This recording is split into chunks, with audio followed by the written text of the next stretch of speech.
The Bostonian is Matt Perrault. This is our city. The Book is Dave Sharapan. Pay him.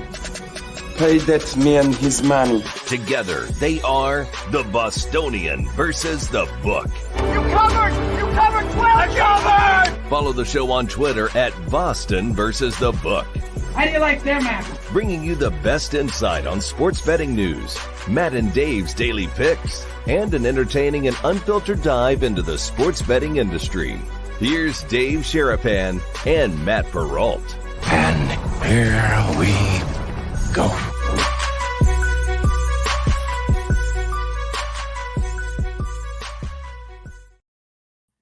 We are on time and we are rolling, boys and girls. How are you? Welcome to a big Monday. We got a lot of things to get to here on the Bostonian versus The Book. He is Dave Sharapan. I am Matt Perrault. Kevin Rogers here at the top. Stick around for that.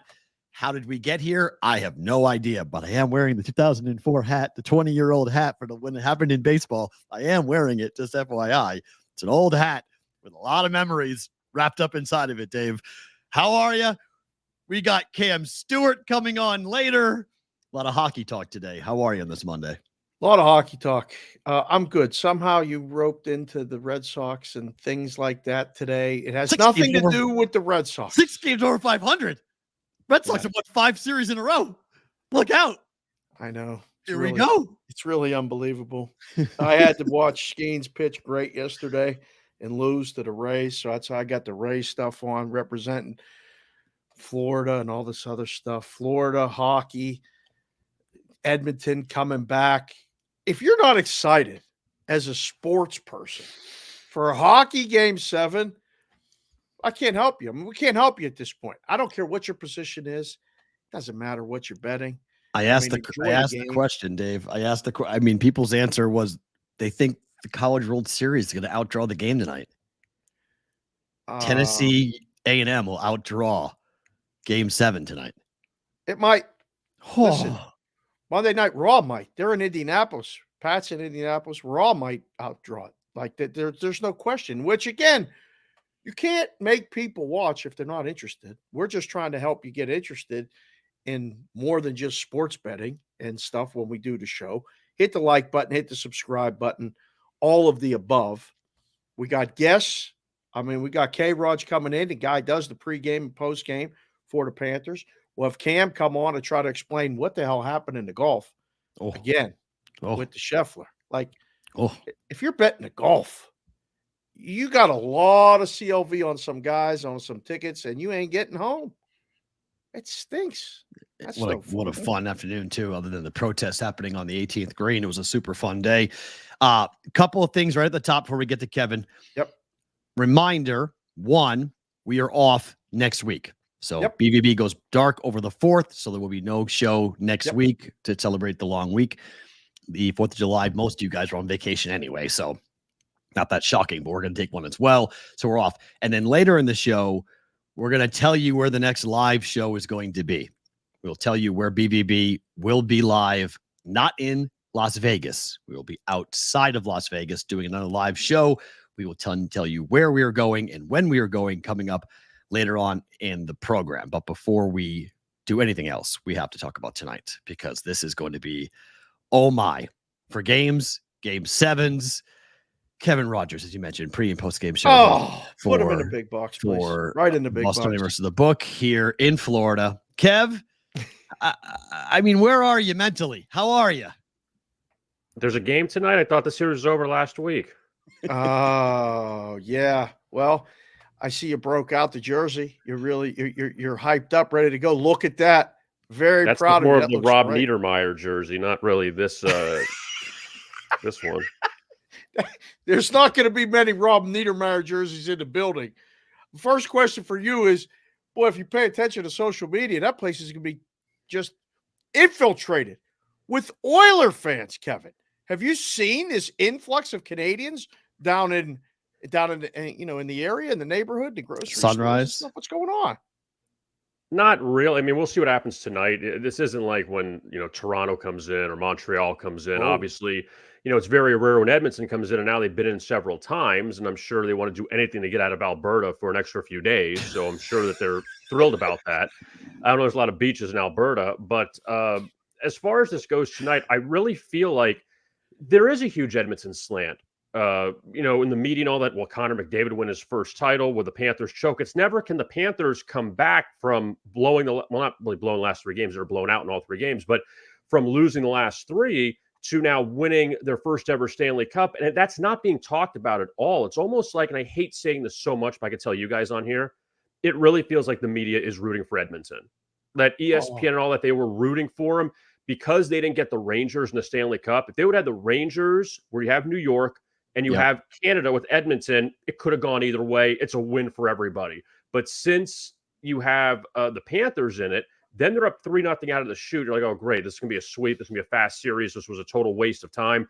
Then Edmonton comes back. It's like, oh, well, okay, let's now root for Edmonton. They haven't won a Stanley Cup in 30 years, the entire country. So let's just root for them and the Panthers. Biggest choke job ever. But you know what? If the Panthers win tonight, the last 3 games meant nothing. There's no choke job. You ended up winning the series, and it's over. But if they lose, the conversation will flip just a little bit. What is the atmosphere going to be like in the building to start? We asked this question before the last game.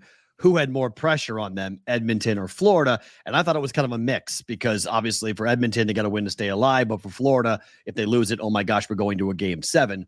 Tonight, who has more pressure on them? Because that's the narrative, right? Florida's at home, but that's not really a good thing because the pressure is on the Panthers not to become part of history.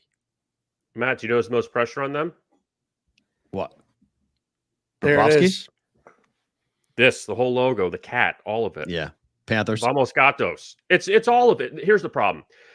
Edmonton, if they end up losing, all right, they came from 3-0 down. They got to a game 7. All right. And Connor McDavid may come back next year, 2 years, whatever the case is. But for the Panthers, this would be, I'm going to go here.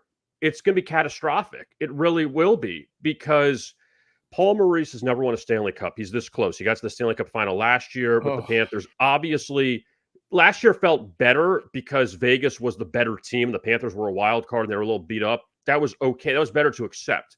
But here you're up 3-0. It felt like after the Rangers series, all right, they got this, that they're going to beat the Oilers somehow. No one thought they would win the first 3. Connor McDavid does nothing the first 3 games, and the Panthers are cruising along. But then the Oilers wake up in game 4. McDavid has 4 points. Game 5, they come down here. They take that early lead. Panthers came back. It meant nothing. Like they were down the whole game. Like I don't care what anybody says about, oh, they came back. No, they didn't. They never tied the game. Tkachuk had that nice play knocking the puck out of the net, and then McDavid had the empty netter, so it didn't matter. Then you go to game 6, you think, okay, it's going to be better here. You're down right out of the chute again. And I think the worst part about this, guys, is if you blew a lead once or twice during this last 3 games, you say, okay, well, things go a different way. They've been run out the last 3 games. Like they're not even playing well. And then you say to yourself also, whose fault is this? It's everyone. I'm not going to say it's this person, it's that person, it's this person. It's not all Bobrovsky's fault, Kevin. No, I'm not putting it all on Bobrovsky because you know what? Right.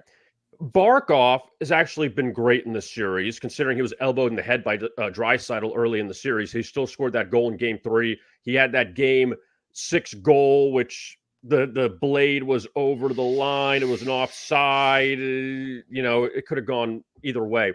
But Barkov has played well. Evan Rodriguez has played well. Past that, we haven't heard from Carter Verhaeghe. We haven't heard from Sam Reinhart. We haven't heard from Sam Bennett. Tkachuk had a good game 5, but he's been relatively quiet. Bob was great early on. I don't know what's happened to him. And defensively, they haven't been good. So you got to say everyone. And Paul Maurice wants to go to there's no momentum shift here. If Edmonton wins 4 straight, there's definitely a momentum shift. You could say it if the Panthers win tonight, you could say, all right, they won 3 straight and we came back and won, then it doesn't matter. You could say anything. But there's definitely pressure on Paul Maurice here because he's this close. He was up 3-0. He's coached 25 plus years in the NHL. He's this close to winning. And he's like, oh, you know what? Right. You can say it. Can I say it on here? Yeah, for sure. Yep. Oh, shit. We're going to lose this game. We're going to lose the series. And you know what the thing is? it's easy to say, all right, we lost, and now let's bounce back again the next year. I'm going to ask Matt this question because I don't remember off the top of my head. When the Red Sox came back to beat the Yankees in 2004, the Yankees didn't win the World Series in 2005, did they? Nope. No. And I think kind of went a little sideways for them. That one hurt. That wasn't even the World Series. That was the ALCS. This will be something. Forget about, somebody brought up to me, I said, biggest meltdown in a championship, and they said the Falcons against the Patriots. But I said, that doesn't count from the standpoint of it's a best of one. I mean more of a series, not just a best of one situation. So you say NBA, NHL, Major League Baseball. Ever, this would go down as the worst one ever because you were up 3-0. Here are the records. There's no other way. There's no other way to dispute that. This is the record of teams who are up 3-0 in the postseason in all three sports. In the NHL, they're 206-4. NBA is 157-0. Major League Baseball 39-1. So we're talking 5 teams in the history of professional sports all time have ever blown a 3-0 lead. Doesn't happen in the playoffs. No, it doesn't. And it would just be awful from so many standpoints, at least from this franchise. I'll tell you why. Number one, there has not been a lot of success, obviously, with the Panthers. That for years, they were riding 96. I was there. I grew up in South Florida. I was there in 96. I was a freshman in high school. My dad and I, we went to all the games during the 96 run. We were there for the Bill Lindsay goal against the Bruins. Sorry, Matt. Beating the Flyers, beating Dave Sherapan's Pittsburgh Penguins in the conference. Do you have rats at the house, like laying around anywhere in some box? You know what? Somewhere? I don't. Plastic rats. My dad does. He of course he watches the game. He's got him. I don't. Damn it. But they go to the Stanley Cup final that year, and it felt like for years they were riding that wave, and they never could get back to it. And then finally, when they did it last year, they took that step. They got to the Stanley Cup final, but again, they were a wild card. We know who they beat in the first round. I won't have to say the name. And then they looked. I really remember great. it was the Bruins. Oh, that's right. I forgot. I have on my notes here. I forgot. And then Carolina and Toronto. Did you win the cup? Oh, right. Sorry. How did the Bruins do the last 2 years? He's going to go through the path. Please, the path. But no. In all seriousness, here's the point. They never got to this point before. They lose this. I don't know how you can say, all right, we're just going to bounce back again next year. It's going to be very tough when you've never won a Stanley Cup. You get here. It would almost be better if Edmonton swept you or if Edmonton won in 5 or 6. Like, you can't lose this way is the point. How about this? You look at the Conn Smythe and look at the odds, and it's already decided, win or lose, that McDavid's getting it. And I don't even think, Kevin, do you think there's even an argument for that? You just went through the guys who we haven't seen in this Stanley Cup final. They're going to play the full 7 games. It was Bobrovsky if they would have won in 4 or 5, in my opinion. They can't give it to him, even if Florida wins tonight. They're going to lose, and the other guy's going to get it. Do you see any way for anyone other than Connor McDavid to win a Conn Smythe? And I agree that I thought before Game 6, McDavid was going to be the win or lose, even if the Panthers won on Friday night. But the only argument I can make, it's not Bobrovsky because he has not been good recently. If Barkov has like 4 points tonight and they win, if he has 2 goals and 2 assists, maybe a hat trick, maybe he steals it. Maybe. But past that, it's got to be McDavid. Like, I can't think anybody else in the Panthers because Barkov's been the only one with a pretty decent series. And again, if we got to this point where Bob lost 4, 5, and 6, 2-1, 1-0, 3-2, then you could say he still got a shot. You gave up 5 in Game 4 before he got pulled. You gave up 4 in Game 4, and they had the empty netter late. And then what happened on Friday? Yeah, he was the odds-on favorite, and then it just fell apart. And McDavid, what's fun about McDavid is he had no points in Game 6. Or shot. He didn't even have a shot. And that's the worry, right? Yeah, he was not a factor in Game 6.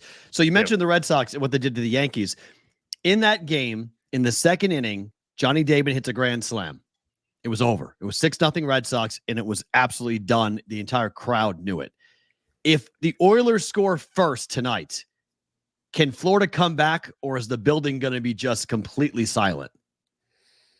I'll give them a chance at 1-0. It gets to 2-0. I'm going to say no. It's a wrap, boys. But I was at Game 5 last week, and Sam Bennett, I think, had a chance to tie it when it was 4-3. It was coming towards my end, and I was about to stand up in the auxiliary press section. Nobody's noticing me there. And I thought, oh, they're going to tie the game. They were coming back from 4-1 down. They're going to tie it. And he missed the net. I was like, oh, okay. So they end up losing. But going back to what Matt said, and I'm sorry, I got to there's a dig here simply because of history. So the last 3 teams in Game 7 of the Stanley Cup Final that have won have been road teams. The last one, Matt knows. The Blues beat the Bruins. And also the Penguins beat the Red Wings a long time ago in Detroit. And the Bruins beat Vancouver. Correct. Can we sidetrack for one quick second? I watched that 30 for 30 on the Vancouver thing. I slightly remembered it, and I watched it again. I'm like, my God, those people were crazy. Oh, yeah. What was that? They were out of their minds. And Edmonton could have looked the same way if you guys had won it in 6. Who knows what Edmonton would have looked like? I mean, and tonight, if you guys win, Edmonton might burn too. I mean, this is it. This is they're so tired. It's 31 years. It's 1993. To win it in this fashion, if they would. Win or lose, I think Edmonton burns tonight. If they win, I think it burns. If it loses, Edmonton burns. And the worst part is that Edmonton now, in a sense, think about Canada and all the teams. Winnipeg's done nothing. Ottawa's done nothing. Montreal, they got there in the weird year that, come on, that doesn't really count. But Vancouver really hasn't done anything. Edmonton's been the only one in the last few years that has actually moved along in the playoffs. Yeah. And they've gotten to this point that they should be thanking Connor McDavid that they're just getting to this point, And by the way, something Dave said in the first segment, right? Both guys said it, but I think Dave made a comment about it. How in the world would the College World Series outdraw the NHL tonight? That, I cannot. If you had the Red Sox Yankees tonight, I don't think that would outdraw it. How would an SEC-filled College World Series outdraw this Game 7? That Kevin, I could not understand. On the front page of ESPN.com, you guys are below the fold.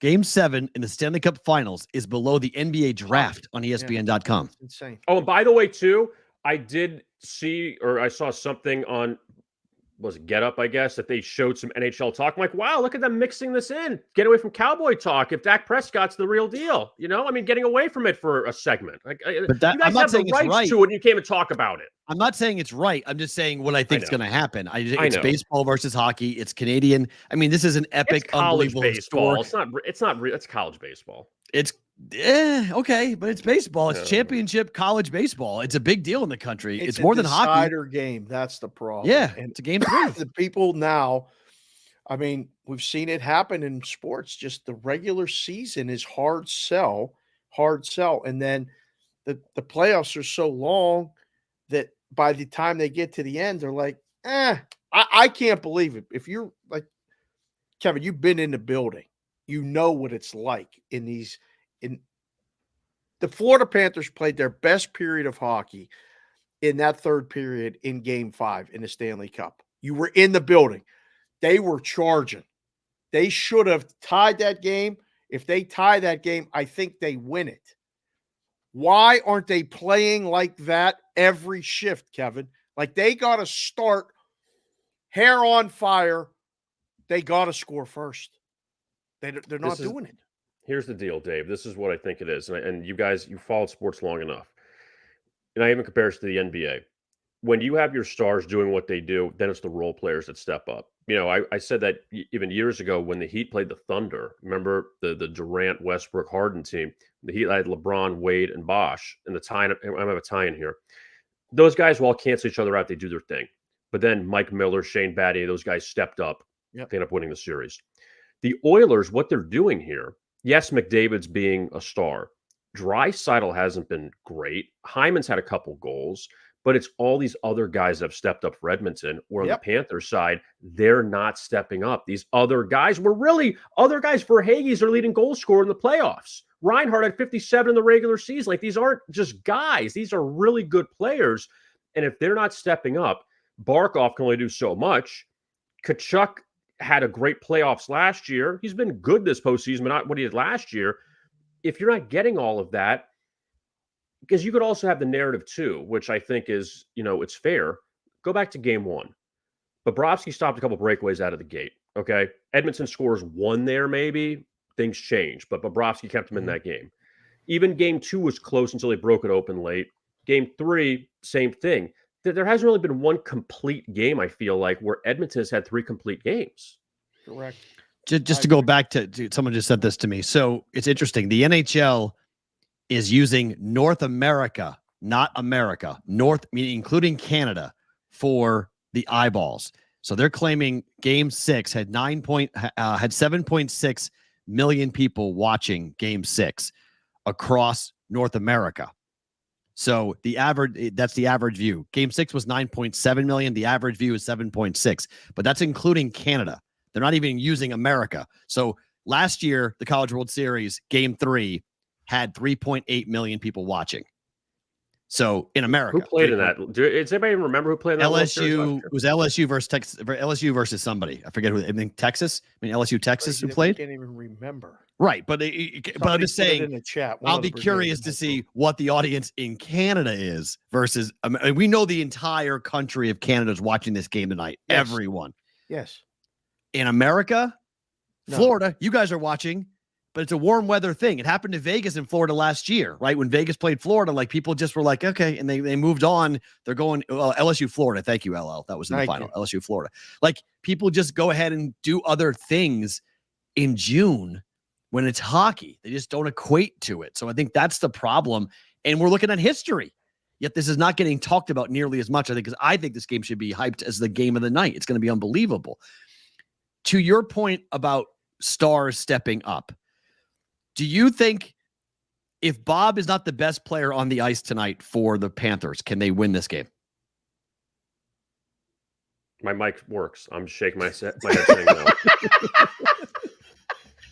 That was no. They're not winning a 6-5 game. I just can't see that. Nope. They haven't proven that yet. They've given up 5 and 8 and all this. No, they have not scored more than 4 in a game this series. No, I think they got to win the game like 3-0 or 3-1.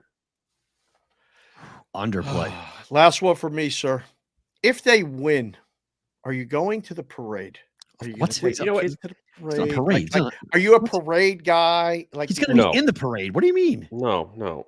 I don't want to be a part of it. No. Look. What? You know what? I've seen serious? these parades before. No, I'm not into this at all. I'm not interested. Wow. No. You know what? I'm at Game 7. That's enough. I want to see these guys on wherever they're at, like driving through. First of all, we've had a lot of conversations because if you're from South Florida, they would not have it in Miami. The Panthers are more of a Broward County team, Fort Lauderdale area, not like, the Heat and the Dolphins, the Marlins, just because where they're located in Sunrise. But you say, okay, where would they have it? Would they have it by the arena because it's more suburban? Would they have it there? I don't think they're having Biscayne Boulevard, like where the Heat have had their parades. But I'm not into that. It's, you know what? It's hot. I don't want to sit. No. I have zero interest in parades. They can win the game 10-0 tonight. I won't go to the parade. Zero. Are you allowed to make predictions? Am I allowed to? I mean, look, it's the last game. It's the last game. If something happens, then it's the last game. I'm there. All right. Who wins? What's this? Give me the score. What? In all honesty, I feel like everyone is down on the Panthers. I'm going to go with them just because. No, I think everyone's just down on them. That you say, are you getting value on them tonight, or have they been solved? But I think that they know they cannot botch this one up. They know that the last 3, like I said earlier, they win tonight. 4, 5, and 6 don't mean anything. It does not mean anything. No one's going to remember you blowing. You didn't blow the lead. Edmonton's tied. I'm being political here, but Edmonton has tied the series at 3. The lead has not been blown. The lead's been blown if they win Game 7. Then they've blown a 3-0 series lead. The lead has not been blown. I don't know. I'm going to throw this one to Dave. Well, I don't know if he remembers this. Hold on. I mean, by the semantics of it, they're not leading anymore. No, they're not. But nothing's been blown yet. If they lose Game 7, they had a lead. I know, but they had a lead. Now they're tied. So Edmonton has come back to tie the series. Yes. So they blew the lead. Technically, they blew the lead. Technically. I mean, for now, but if the Panthers win Game 7, it won't matter. Correct. It's not going to make a difference. Correct. Now, remember this, Dave? Remember in '94 with the Nuggets when they beat the Sonics? Mutombo, you remember all that? Yeah. I'm not sure. Come on. You don't remember they were down 2-0. They won 3 straight. It was the first time at 8-1. Really? You don't remember that? Oh, yes, I do. Sorry. Okay. I didn't explain it as well. Anyway, I have a point here. The next series, the Nuggets played the Jazz. Utah went up 3-0 in that series. Denver won 3 straight to tie it at 3 and then go to Game 7 back in Salt Lake. Utah won Game 7. Won. Guess no one remembers that. because Utah won the series. No, and I understand, like on the Red Sox Yankees, the most famous one of all of them. I get that. Everyone remembers that. But you blow a 3-0 lead and then you still win the series, no one's going to remember it. Agreed. So obviously, conversations are going to be different if Edmonton wins tonight. Then yes, they blew it. They Miami did it. Miami did it last year. You guys had this happen last year. And the Celtics won 3 straight. They lost 3 straight. They won Game 7. No one remembers that Boston came back. I mean, Celtics fans do, but Miami was in the finals, so it doesn't really matter. Yeah. Florida wins tonight. The last 3 games don't matter. I agree with you. I think they win a low-scoring game tonight. I don't think it's a high. I think the Panthers win a low-scoring game tonight. That's under's only 5.5. Under -160. Like the whole world, the books won't even move the number to 5. Which is weird too. Which is weird because if all the money's on the Oilers, why are we on the under with all the money on the Oilers? That's an interesting nothing twist. Makes any sense. Kevin, good stuff, thank man. you for joining us. 1, 2. We'll see you when you come out to sign up for the contest. Brigade Proxy Service will hook you all up. And 3. Go to the parade. Go to the parade. Kids to the parade. Just nothing. No, you won't do it.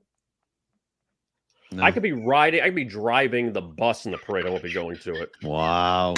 Enjoy the game tonight, my friend. Appreciate the time. Later. Kevin Rogers, pre and post game show, joining us here from the Panthers. We'll see what happens with Panthers. He looks nervous, man. I guess I would be too with this as to what's going on. This is one of those like, am I going to work? And then what's about to happen to me if I go to work right now?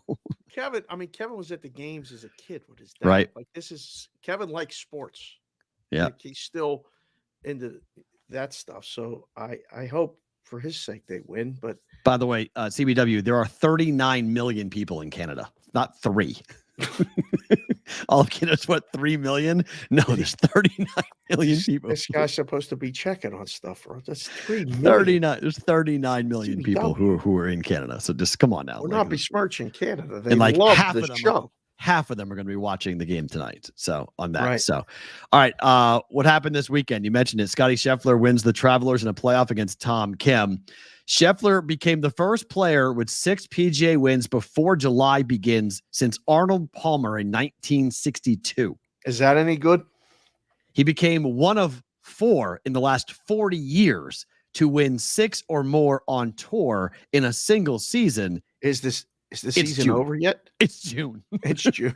We have majors left. We have all of the FedEx Cup tournaments left to go to the playoffs. Like, we got a lot of golf to go for Scotty Scheffler. Tiger Part 2. It's dominance. That's just the words. I don't even know what word to use to describe it. Put it in the chat. That's the argument. Oh, so we're going to lessen this accomplishment because of that? Yes, that is happening, and I am seeing it more and more, and I think it's a hard argument to push back against. There are a lot of major golf people, big names, who are not playing week to week on the PGA Tour. We have taken out some of the best talent, the most impressive talent, and stuck it on a different tour that no one's watching and no one gives a fuck about. And he goes and runs rampant. We got the guest first, all guest swearing tickets cashing in the first. That was a long shot. Nobody saw that. P. Ralt, sorry, Will. Got it under 30 minutes. Wow. I don't want to lessen anything he's doing. I'm impressed. I'm impressed too. No, he's winning majors. Even when the live guys are playing in the majors, he's winning. But the problem is there's not the hype because the fans know. The fans know that this is impressive. This is incredible, but something doesn't feel right. Golf is splintered. Golf doesn't feel right. Golf doesn't feel right. You're right. Golf is splintered. Golf is not what it used to be because of the talent that is now playing on the Live Tour. Which I think the kids play the golf. Oh, I disagree with that.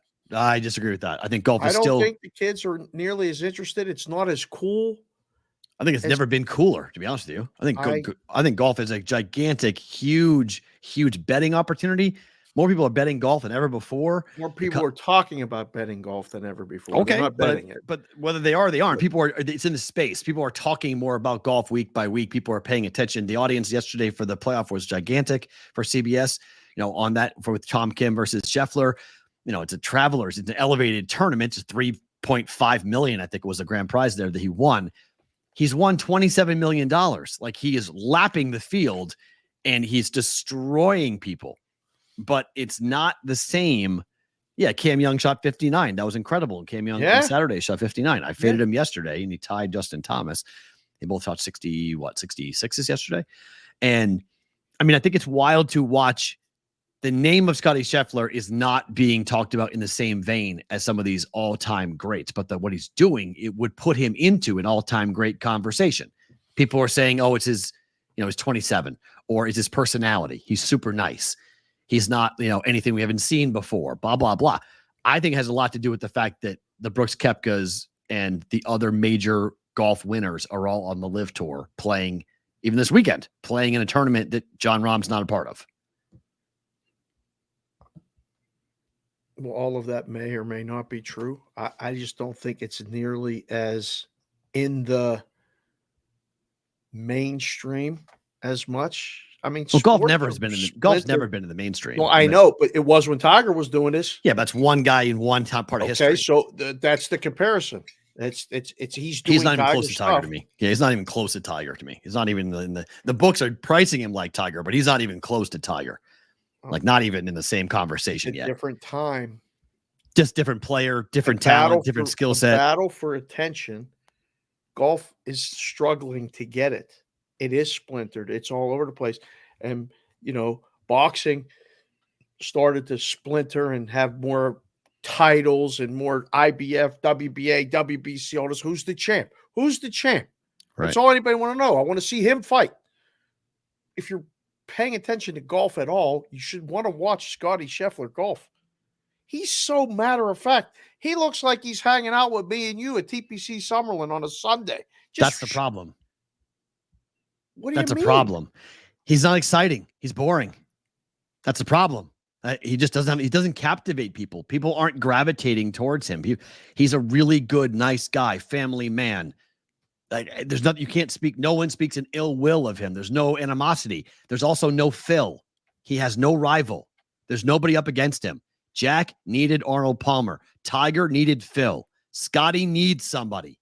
He needs a villain. He needs someone that's going to go after him and say, I'm going to take him down because it's him and that's it.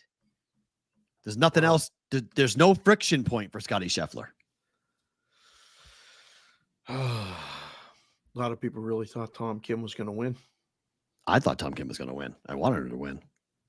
Yes. Could Bryson be that villain? Sure. They don't play enough. Get him on the same tour. Then yes, Bryson could be that villain 100%. But no one's going to do that because they're not playing on the same tour. So you think if they bring them all together, it'll elevate the whole thing? Yeah. Rory and Xander could, but they're not, Covey. I agree they could. But they're not. Like, they're just not. Like, but those are the same nice guys. They're not. I mean, in Schauffele, come on. Like, what? I love Schauffele, but Xander Schauffele is not a personality that's going to gravitate and pull anybody in. Like, come on. It's a little dude with a little voice, and it's not what he's going to be. Rory has a lot, but Rory is not, one, American, two, it's not his personality. Like, Rory's not going to go after Scottie. He's not going to be, like Phil. Phil used to bristle at the idea that Tiger could beat him, and then Tiger would beat his ass. And Phil would be like, I'm out of here. Who am I? Like, Phil had an angle to him. He had an edge to him. And he went out there and won. And he won multiple majors. He won multiple Masters. And he became Phil Mickelson, and it was Phil versus Tiger. We need Scottie versus somebody. Like, we need that guy week in and week out to have the rival. It's an individual sport. So you have to have another individual to go up against him. And right now there's nobody. Chris Covey just came in to chat and said, so they have to be an asshole? I mean, was Phil an asshole? I think Phil was a gregarious, likable guy. He was an asshole to Tiger. I guess. Like, he wasn't like Phil wasn't an asshole to the world. Phil was an asshole to Tiger. Like, he didn't like Tiger. Right. And so he wanted to beat Tiger. So whenever you asked Tiger, he was just like, I don't want to talk about Tiger Woods. I want to talk about me. Okay, Covey, Phil's an asshole because off the course, we learned he's an asshole. On the course, Phil had the most, he was Teflon for a long time. We learned about it through books and stories and everything else about what Phil Mickelson's real personality is. But going on course, on tour, no one's spoken ill will of Phil Mickelson ever. He was the people's champ, they called him. The people called him that. Yeah. People love Mickelson. They didn't like Tiger. Tiger didn't talk to them on course. Tiger didn't high five people. Tiger said, get the fuck out of my way. Didn't like him. Which, again, whether you liked him or not, you had to appreciate what he was doing on the course. And I think that's where I'm at with Scotty Scheffler. Like, it don't matter to me. I'll like who I like, but you have to, if you like golf, you have to like what he's doing. You have to respect it at some point. Yeah. But, I mean, there's different ways of elevating a sport. You see what's going on in the WNBA. I watched the whole Fever Sky game yesterday. But why? 1v1. Reese versus Clark. I watched it for the basketball. Okay, but the most people are watching for Clark versus Reese. That's the bang. That's the edge. That's the rub. The friction. That's what people want. That there is nothing like that for Scotty Scheffler. There is no Angel Reese on the PGA Tour for Scotty Scheffler, and that's why people are just like, okay. It's fun. We can get Cam in here to address the golf and see who he's 1v1 with, because he's coming on as a Canadian guy, but he's got Edmonton tickets or Florida tickets. And there he is. Hey. Hello, Cameron. Yeah, well, the problem with Scheffler is, too, he's so nice that guys don't have a killer instinct. It's pretty simple to figure out. Well, look at Tom Kim. Tom Kim's sitting there worried about me and Scotty are buddies for a long time. How about you worry about beating them? I wanted to beat my friends when I played hockey against them. You want to beat your friends. You know what? After the game, you go out for beers. He lulls you to sleep like a boxer with his rope-a-dope move. Don't fall for it, people. Stop falling for it, Dave. Here's the deal. He's not a bad guy. He's actually a really good guy. But I like golf better when you had heroes and villains. Matt, you bring up good points, but I will say this about Phil. When he had money, he was generous. He paid for Dick Butkus, his kids to go through college, and he also gave away Super Bowl tickets and stuff. So when he was flush, he was very generous. I know they called him Big Jam. Fuck, I'm good, just ask me type of thing. Very cocky.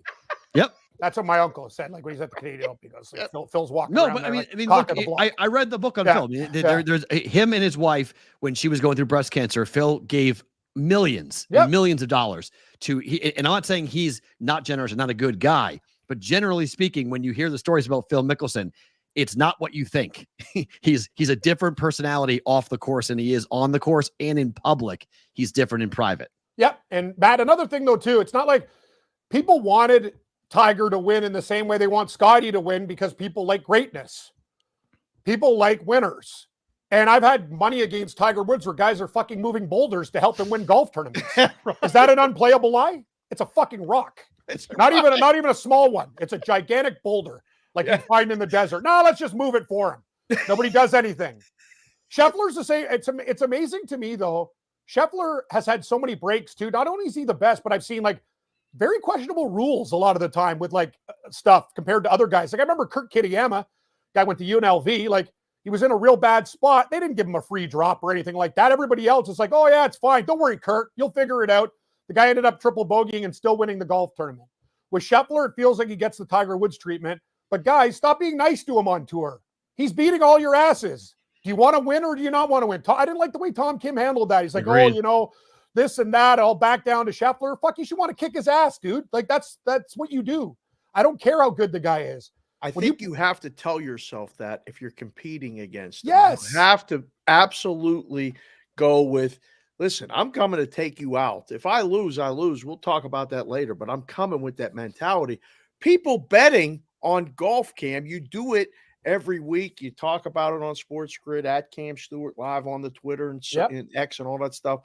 How hard is it right now to bet against Scheffler when he's It's impossible, Dave, because when he's like tied or one back, it's minus 500. It's not like you're getting a minus 150 and I can go, sure, I got money on Tom Kim. The minute this guy's lingering, he's the favorite. So what are you going to do? You sit back there and you take it up the you-know-what and you go, or you just take your bet and, go, I can win very little bit of money because Scheffler's going to win. Tom Kim should have won that damn golf tournament. His putting sucked. Yeah. He had an easy, 5-footer. He left short. He had another putt that was very makeable. He left short. Scheffler opened up the door. The problem with these motherfuckers is they don't enter the door. Right. He's letting you in. It's like a bar saying free drinks, and you're like, I don't know. Is this real? Is it toilet water? Kim, what is it, fucking Lowenbrow? I mean, yeah, Kim, I don't know. Kim did hit the putt to send the thing into a playoff. Oh, that was, thank God. After hit that the putt. protesters too. So we'll give them that. I'm talking about all the stuff before. Right. Like No, I all hear these you. guys were there. Like Tom Hoagie didn't back down. The problem is he ran out of holes. All these other Yeah. guys, Harmon went bananas, but he ran out of holes. Like that's the whole thing. All my guys, Dave, the usual suspects. Oh yeah, and the old boost parlay. I love this one. Cantlay, Scheffler, Schauffele. It pays $800 for me. All they have to do is top 10. Easy. Second, T5. What did Schauffele finish? 13th with a late Yep. bogey. Thank Yep. you. Yep, that was a killer. That last bogey. Honest to God, I can't, Dave. That's why I get pissed off. I'm sitting there, and my boy Billy the Oarman's fucking texting me, "Hi, I got Amy Yang in the women's golf." I'm like, "Thanks, Billy. It's always about you, eh? Always you win. You win. You win. You win. I don't give a fuck. I'm gonna have to block your number. Like I always help you with stuff, and then you come back, and then you text me about all the money you're winning. Never hear about a loss. Never hear about you've never lost the before. best. It's always it's the best. Oh yeah. Oh. I told him, All right. I don't want to be rude. Don't text me on Sundays anymore. You're bad luck. For me, you're great luck for yourself. Don't tell me who you got in the ladies' golf, okay? Because my chick came ninth. All right. If the Oilers win tonight, you're mad now. How mad are you going to be tonight if the Not Oilers at win all. tonight? Not at all. Not at all, because I feel bad for even betting on Florida now. We haven't had a Canadian winner since 93. I can't get out of my bet. I'm thinking about hedging, but what am I going to do? Like, I can't bet against myself, Dave. Like, I've done the math, and I can't just go on the Oilers and just hope to break even. A better's a better. So I'm going to have to ride with Florida. I guess if Florida scores first, I can put something on Edmonton. That's the only way to play it, Matt. Like, I've done the math. Like, they'll probably be, plus 260 or something, and then I can sprinkle and still try to salvage something. I don't know. Like, it's just, I'm at the point right now where I really screwed up, because when it was 3-1, we should have bet on Edmonton. When it was 3-2, we should have bet on Edmonton. Right. Like 3-3, it didn't really matter because I had Florida in 6. I had to ride that out for that bet. It didn't work. I lost.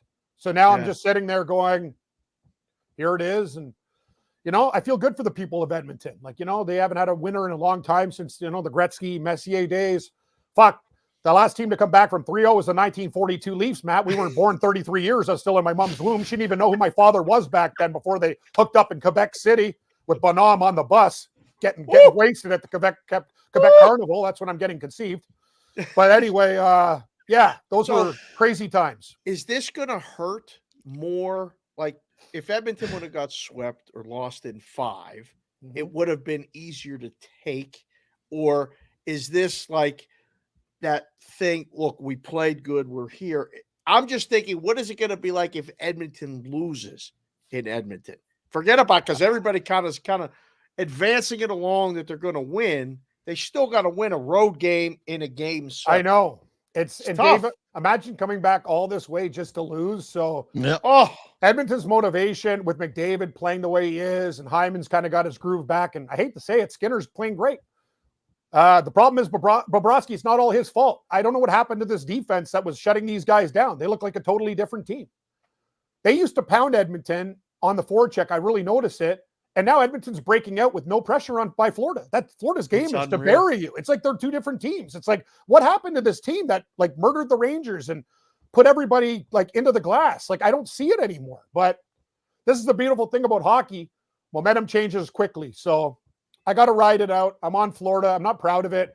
If Edmonton wins, I'm happy for the people of Edmonton. Money's money. I'm cheering obviously for my bet, but also as a Canadian, not having a cup winner since 93, and a team that hasn't come back since 1942, the Maple Leafs, the only team to come back, that's pretty historical. And regardless, you got to be proud of what the Oilers are doing. A lot of teams would have tapped out, but that's the difference between hockey players, I guess, and other people. They don't quit. I asked this question to our previous guest, Kevin Rogers, who is the pre and post game show host for the Panthers, that if the Oilers score first, can Florida come back and win this game? I think they can, but I wouldn't suggest doing it. That's the problem, Matt. They used to, like, those first periods, Edmonton's jumping all over them now. Yes. And then what do we see? We see the third period, Florida all over Edmonton, and then they run out of time. That's the truth. That's exactly what has happened, right? Skinner's on fire. Florida, they need a cheesy goal. early. And I don't Yes. understand what has happened, Dave and Matt. Like, this was a team that was shooting pucks and getting redirections from Rodriguez and stuff. Now they're playing the pretty hockey. Like, They won't even go to the slot, Cam. They won't even go to the slot. I don't know what happened after they got blown out. They're not even the most physical team. No, they're not. And it's not even close. I agree, Dave. Things have totally changed. Like, everything for the first 3 games has flipped. Edmonton's the tougher team. Edmonton's on the forward check. Edmonton's putting the pressure on them. Edmonton's getting better goaltending. Everything. Get a shot on goal, let alone a point from Connor McDavid in the last game. And yet he is going to win the Conn Smythe tonight, is he not? Like, I don't see any scenario. No, there's none. Okay. All right. I just want to make Even if Bobrovsky makes 52 saves in a shutout, look at all the bad games he's played. They'll give it to McDavid. Like, what do you, I don't know. Like, there's nobody on Florida that I think can win the Conn Smythe.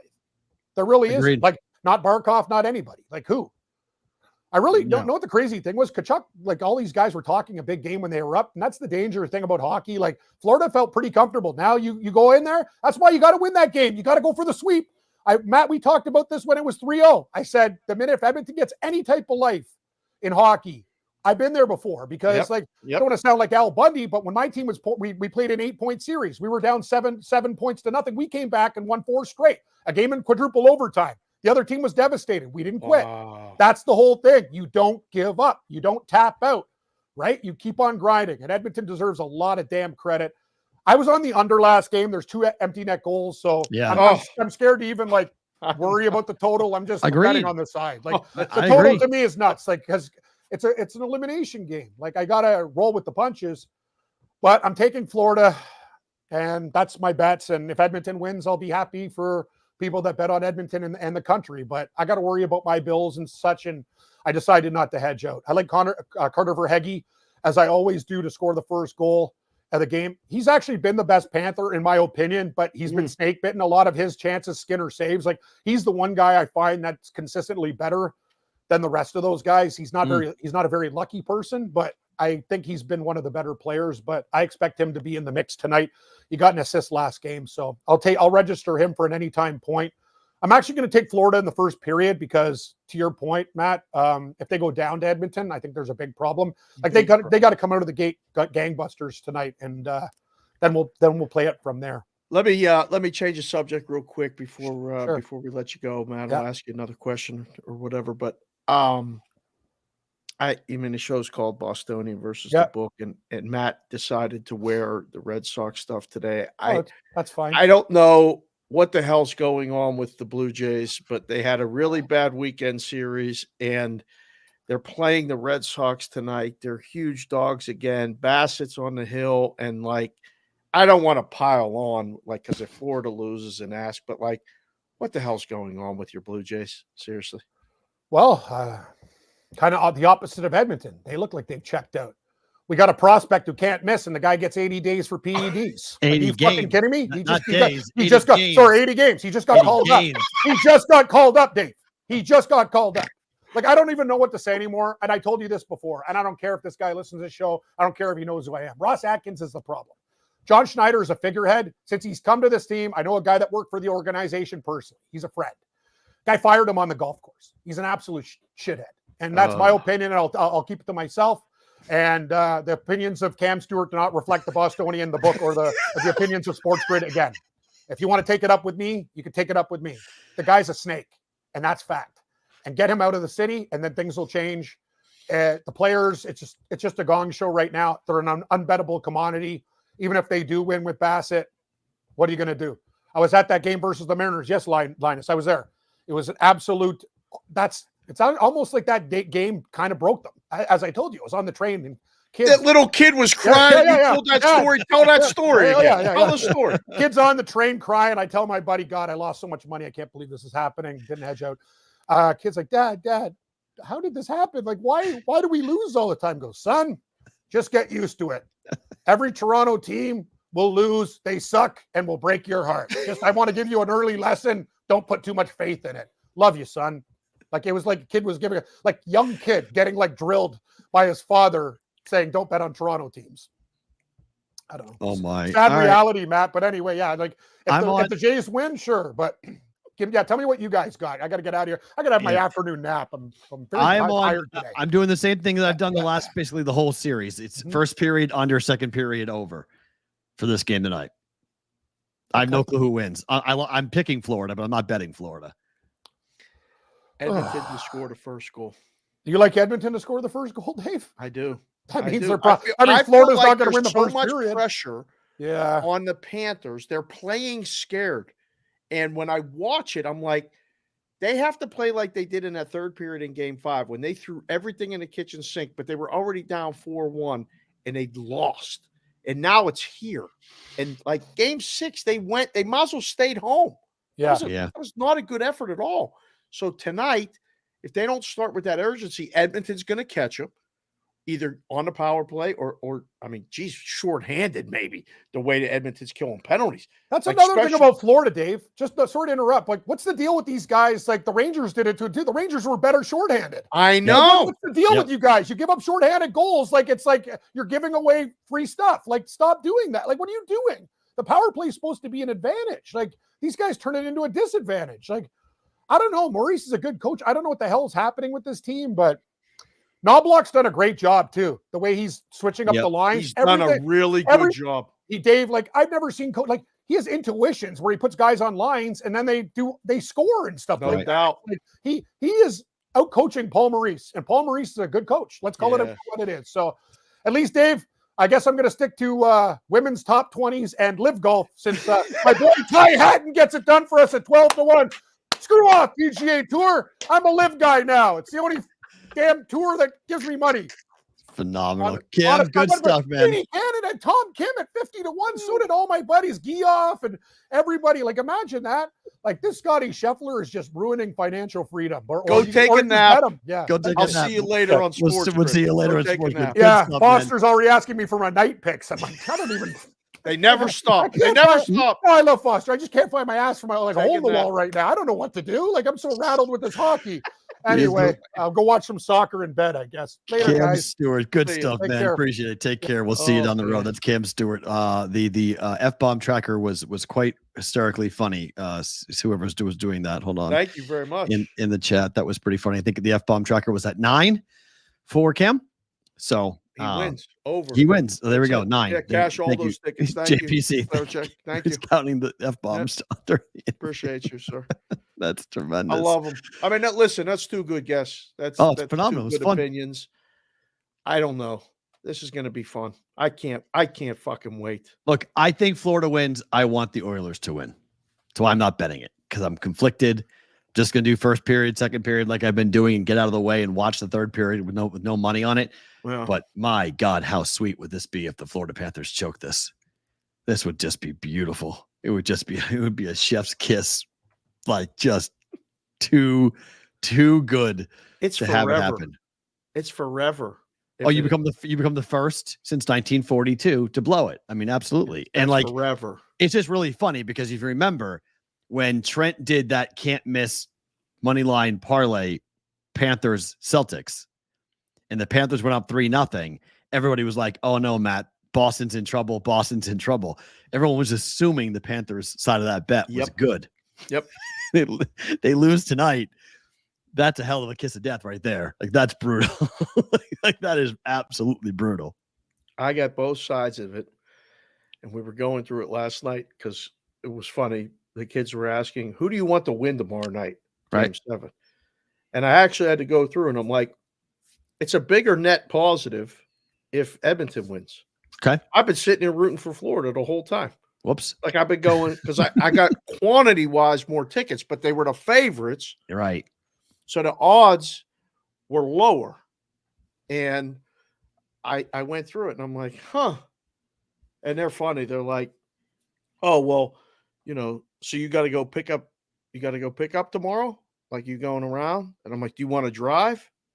I might have a driver to just go to, that's only a couple different places, but that's the fun part of it when they see what's happening a little bit for the good, because there's a lot of people that do it and have to hide it and they're bad and they're chasing, don't ever get in that spot. We've been there. I mean, it's not good. Right. But what are you going to do tomorrow? Like there's no more hockey. Like guys like Addison have loved like all of this and stuff. Like tomorrow's the next day of the rest of the summer. Tomorrow is football season. What the hell's wrong with you? It's still June. Tomorrow is the first day of football season. Tomorrow is college. Tomorrow's college. Tomorrow's college football. Tomorrow starts college. I mean, look I go on vacation in July over the 4th every year. I buy one magazine. I go ahead and I buy one more than one. I buy 2 or 3 football magazines, and I spend my time when I'm at the beach or the pool reading the football magazines. Tomorrow is the start of college football for me. Baseball will be part of it, but in terms of prep and preparation and excitement, it's UFC fight week this week. That fight card is trash. I'm sorry. The fight card just is not what it's supposed to be. It is. It just is. The card is just the cards. Ian Gary's fighting. That's going to be a fun fight. We've already seen the Prohaska fight against Pereira. We've already seen that fight. Like we saw it. We saw it. Like I was there for it. I saw it. Like, okay. Saw that fight. The co-main is okay, but I mean, okay. I've seen Brian Ortega fight a lot. I like Ortega a lot. He's a fun fighter, but like that's a fight that would be like a main card on like a pay-per-view anytime, anywhere. There's no heat. Like that card was supposed to be hot. Supposed to be International Fight Week. So yes, I'm excited to watch. Outside it, it's hot enough. It's just not what it's supposed to have been. It's just not anywhere near where it should have been. So like, you know, we head to July and we head towards a rough week, a rough month. Are you watching any of the soccer? No. Fair enough. Listen, guys, guys, we're never doing soccer. No interest. I'm not interested. Yeah. I mean, I'll pay attention when I'm at the book. I'll talk to you. You can DM us at Sports PK Consig, at Sports Talk Matt. Say hello. The show's at Boston versus the book, all that.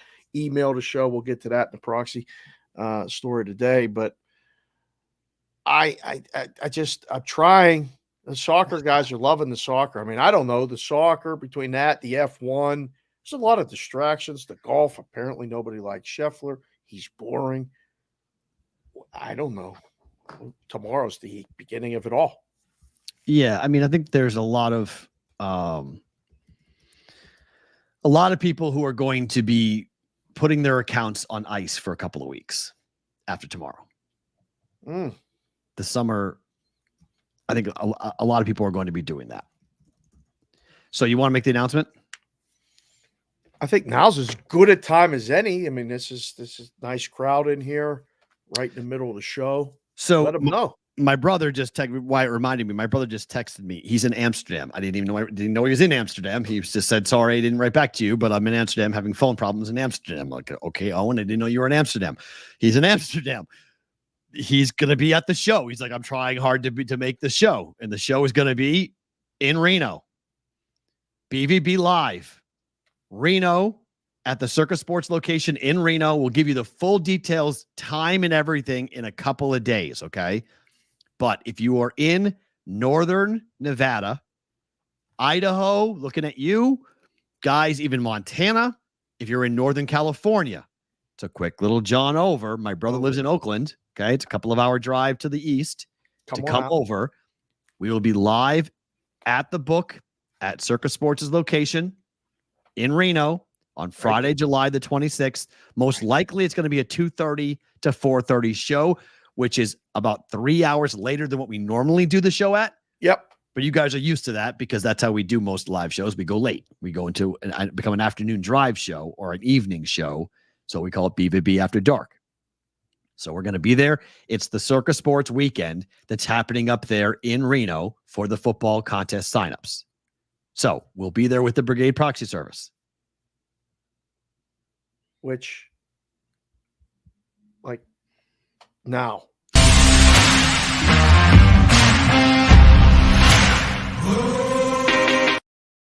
Like that? Just like that. Just like that. Yes. Oh, it's going to be fun. We'll have, hopefully, we're taking appointments with the proxy service with the number. Text the number, 702-570-TALK, 702-570-8255. Ask the BVB at gmail.com. You can do that, or Brigade Proxy gmail.com. Actually, do that one because the admin team sees it, lets us know. We see all that stuff. So brigadeproxy at gmail.com to set up an appointment. Signed up our buddy Deeb over the weekend. He said to say hello again. Come on over, Addison. Wow. Come on over. Friday, July 26th. Come on over, brother. Come on the show. Come on over, meet us. Come on Addison the show. comes, he's on the show. There's Absolutely. No Come on over and say hi. So yeah. We're looking forward to doing this, and it's going to be very fun for us to be up there with Circa and have it be a sign up in Northern Nevada, in Reno. This is a chance for you California people, Oregon people, make the drive over. If you want to be a part of it, we're going to be there signing people up. So you come on over. The show will be live, and you guys can have all sorts of fun stuff with us, and we'll do a live show as well as sign you up for the contest. So mark it down, July 26th, Friday afternoon. It'll be a very special roll call Friday. Live from Reno. I've been to Reno once in my life. It was like 20 years ago. It's been a long time since I've been in Reno. I can tell you when it was for me. It was 20. It was, I was in Arizona. I was working a golf course. Jess and I had not, it was 2002 or 2003. 01 for me. I went to a golf show. Oh. Because I was working as a director of sales and marketing at the golf course. Mm-hmm. And the guy figured out a way to get us up there to see, we were going to buy some stuff for the pro shop and all this other stuff. And he liked to play. So it was a lot of gambling. And I had to help him play blackjack, and he wouldn't listen. He just wouldn't hit 16 when he was supposed to hit 16. Oh, no. And it was just one of those situations. But did you like Reno? Me? Yeah. I was there for 48 hours, and it was hot as hell. I was there in the wintertime, and it wasn't hot. It was cold. But let's just say I hope it's been updated a little bit since I was there. I don't think so. I don't think so. It was a little on the older side. Grandma and Pap were just there for the Vietnam Dog Handlers Association big annual meeting. Oh, and cool. Kelsey went up there with them to be their helper, laborer, move the tables, set up the rooms, all this other stuff. Yeah. And she came back and she said, "Man, Daddy, I feel like I went in a time machine when I flew up to Reno from here." Okay. I was like, "What do you mean, Kelsey?" She goes, "Everything was old." And I said, "Oh." It was old in 01 too. So I'm guessing it's not going to be that much. If you're watching the show live, put it in the chat if you've been to Reno or not, yes or no. Ooh, interesting. Have a quick review Oh, what you thought of Reno. Like Addison could have been there and he wouldn't even remember, most likely. True. That's probably one of those situations. But I would love to see Addison in person. We'll take pictures. We'll hang out. Just remember come on at the show, night, it'd be just great. remember all like the signs, like the smallest big city or the biggest small city, whatever the heck that term that they use for Reno. Yeah. I remember that. I remember like just thinking like, where are the tall buildings? Like there's not like really like any like tall buildings. No. At least there was in 01. There wasn't any like big tall buildings. So I was kind of like, everything's like one level. Everything's just like very flat. Right. Yeah. So, I mean, maybe I'll be thoroughly impressed and maybe I'll come out going, "Oh my God, this place is amazing." But, Yeah. Reno 911 was not a very, didn't help their overall, people's opinion of Reno did not get helped with Reno 911. I don't think so. No, I don't think so. It wasn't always great with that. So that's coming up a month from now. We'll be live at Reno, our second ever show outside of a Super Bowl. We'll do it live. We were in Chicago. Now we're going to do it in Reno. At some point, my dream, this is a dream of mine, but at some point in like 5 years, we'll have a t-shirt made that will show all the live show locations that we have done for BVB. Yeah. And have It'd it be- like Right like now, it'd just be 2 dots. well, no, technically it would be LA, Phoenix. Oh, Phoenix. Vegas. Oh, yeah. Maybe 5. We'd have Right. 5 cities at the moment, but Right.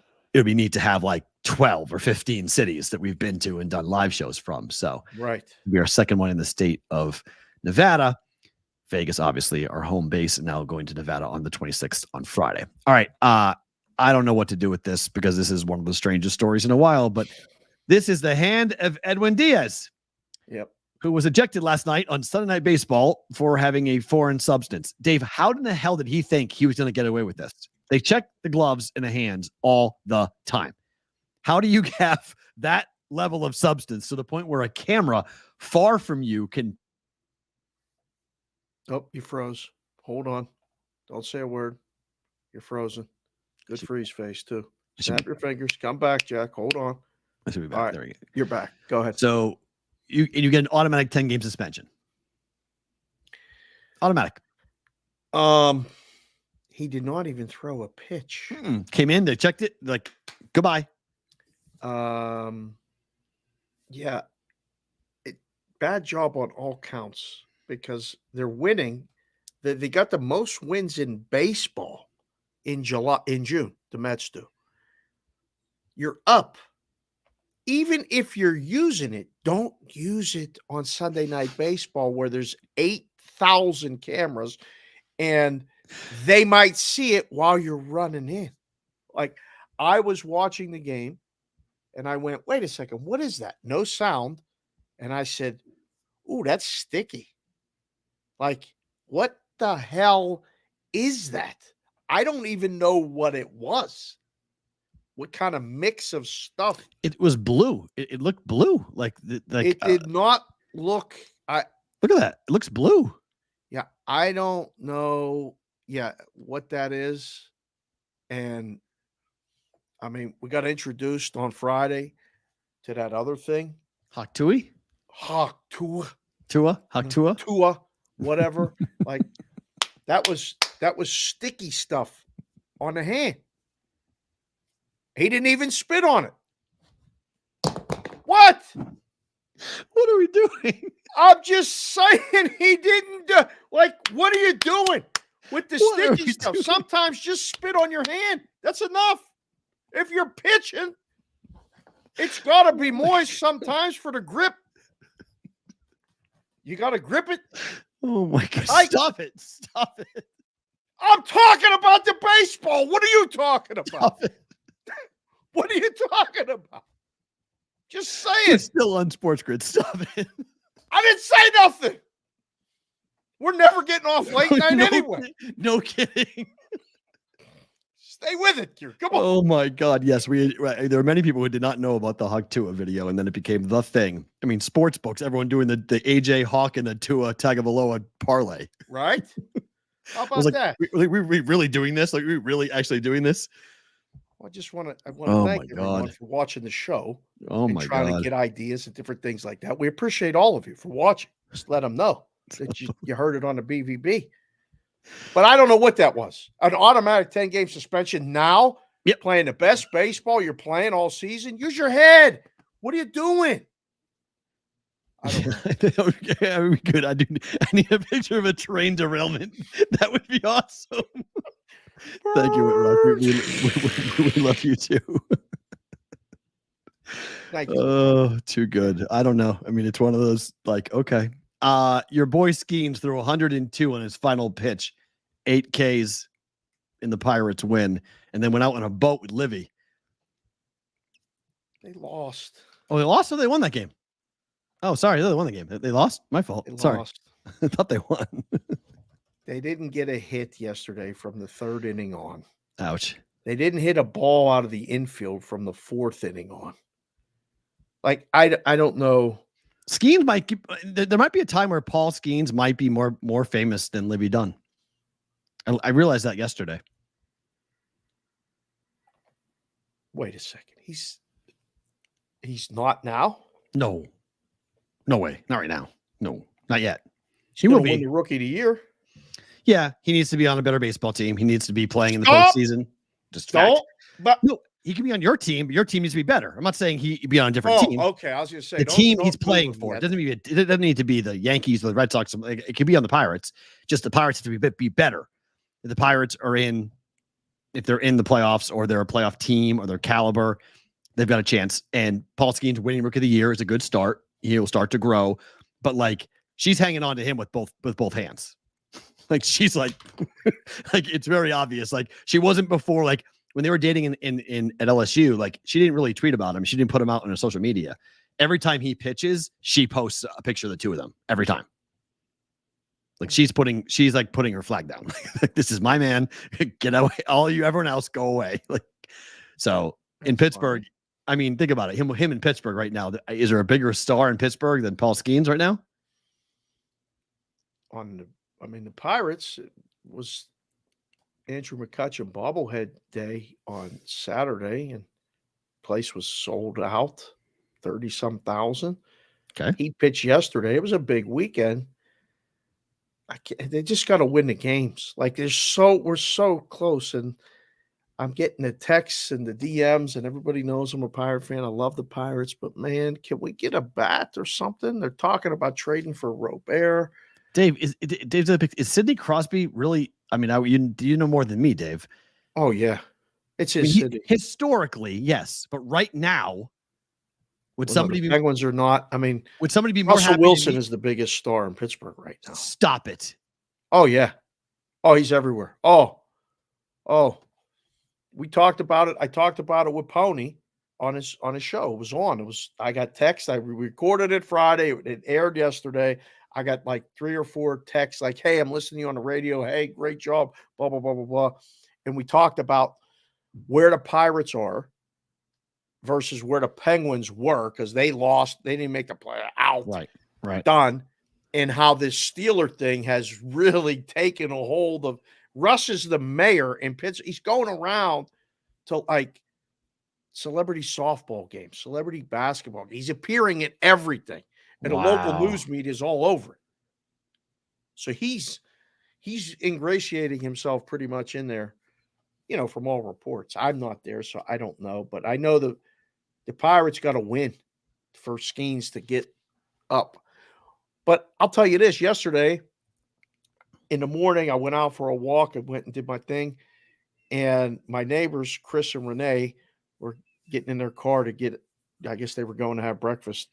And they drive by and Chris yells out the window, "Hey, Dave, Skeens Day today. Love the show." And I started laughing. He listens to the show every day going to and from the base. He's in the military.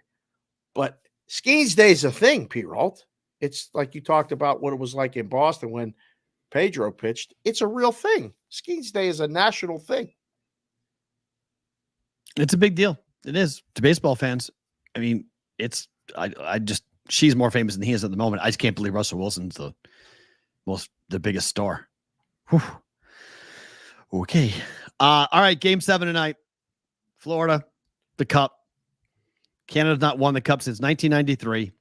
The only team to win the Cup after being down 0-3 in the Cup finals was the 1942 Toronto Maple Leafs. 8-4 at home this year in the playoffs. 2-1 in this series for the Florida Panthers, and the record is quite ominous. Teams that were up 3-0 in the postseason all time: 206-4, 157-0, 39-1. That's forever. Ever.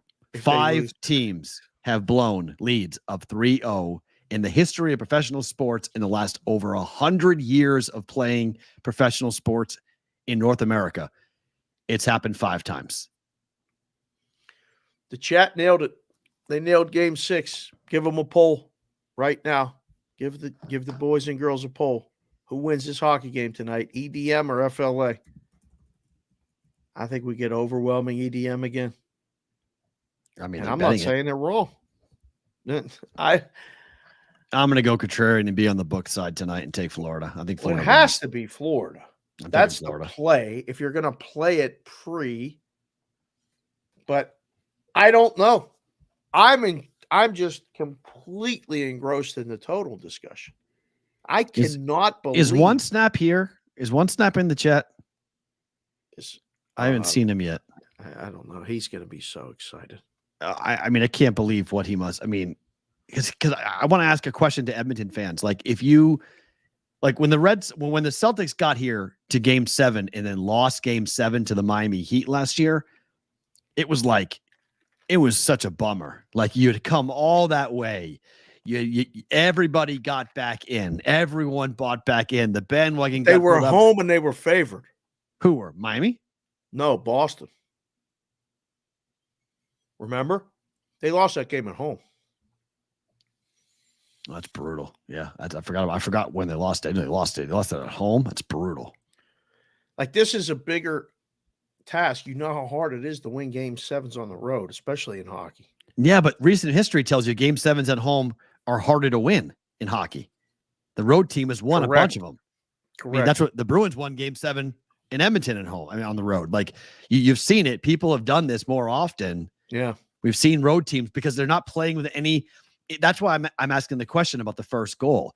Because I think if the Oilers score first, if it's 1-0 after 1 again, I think it could be Edmonton. I think they win the game. I said it Friday when we were talking about game 6. I'll say it again. I think Edmonton can come back if they don't score first. I don't think Florida's coming back if they don't score first. 1-0, like Cam said, there's a sliver. 2-0, Kevin said it. It's a wrap. I think it's a wrap. I mean, I tell you what, man, there has been, of all the 13 championships I've seen in the last 25 years for the Patriots, Red Sox, Bruins, all of it, the Patriots against the Falcons and the Red Sox against the Yankees stand out. When your team does this and they're dead, but not officially dead, and they got that just like the beep, beep, beep, beep, like their heart, it's just slowly beating. You're not dead, but you're almost dead. Yeah. And then all of a sudden it turns into just this like mountain range of like, you know, your resting heartbeat becomes 110. Like, this is, Edmonton will never forget this. These guys will never have to pay for a drink for the rest of their life. Oh no, this cements it all. This takes everything to a completely different level. Not only did you win, but you won down 3-0 and all hope lost. And you do it in a way that everyone has said you couldn't. 1993, correct. Gary Bettman, yep. Everyone's against you. The cup is never going back to Canada. Yep. You're never going to get it back. And Edmonton's the team to do it with the goaltender, because if they win tonight, I want to put One Snap on the show, because he came at me and you and said that Skinner cannot win the cup. And I told him he could. And Skinner might win the cup. They're playing so good. All 4 lines. I saw guys score in the last 2 games that I didn't even know were on the team. Like, they're playing like that. I saw it firsthand when the Penguins won that cup in 90-91. The checking line of Randy Gillen, Bob Airey, and Troy Loney, names that only season ticket holders and diehards would recognize, were electrifying in the playoffs. Phil Bourque is now the 29er. He was on that line. He played on the 3rd line and sometimes on that 4th line. Those guys, Mario Lemieux was unbelievable. And Jaromir Jagr, Kevin Stevens, everybody remembers Ron Francis, Rick Tocchet, the second one. It was those other guys. Edmonton is getting that done. Yes, the juice. I am first period. I am, at least. Yes. Same narrative, same game. Same price?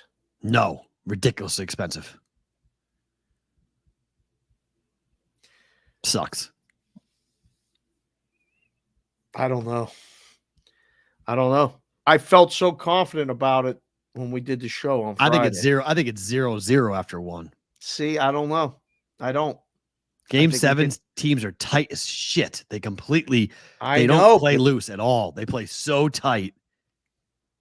They're just nerves. I felt like Paul Maurice won a Stanley Cup. I can't believe he never did. This would be just a tough loss to overcome if they end up blowing this. But I think he tells them, that's it. We were up 3-0. Who cares? We're tied 3-3. Who cares? Agreed. This is it. This is right. The one. Go out. You must win the first period, boys. Okay. I mean, I don't even think 0-0. As longer this game stays tied or 0-0, the better it is for Edmonton. The price isn't going to get better in game. Really? You think lower scoring game is better for Edmonton? Wow. Florida's going to go knock someone out, score first, punch him in. I don't think that's going to happen. I don't think Florida's going to do that. You can't take power plays. You can't take penalties. You can't just take a penalty, it's game 7. Like, that's what I mean. Everyone's going to be on their P's and Q's. Everyone's going to be tight, and the referees are not going to call anything. Like, I don't think we'll see power plays in the first period. I don't think it's just going to be like, you might see a physical game at times, but I don't think anyone's going to take any chances. Nobody wants to be the guy that blows this game, that blows the season. See, and like, if it's me playing or me like coaching, or, I tell the kids, we're going home after this no matter what. Play free. Play free. This is like, I get choked up thinking about how excited I was to just be in the building when I was watching these guys play. This is everything you possibly dreamed of as a kid. Every time you pretended like you were playing for the Stanley Cup, it was game 7. Nobody pretended to play game 1. Right? Everything you ever did was the game 7, and you scored the goal and you got to hoist the cup. Like that's why what's lost is like, yes, there's other events going on tonight. Yes, people are busy. You don't get these a lot.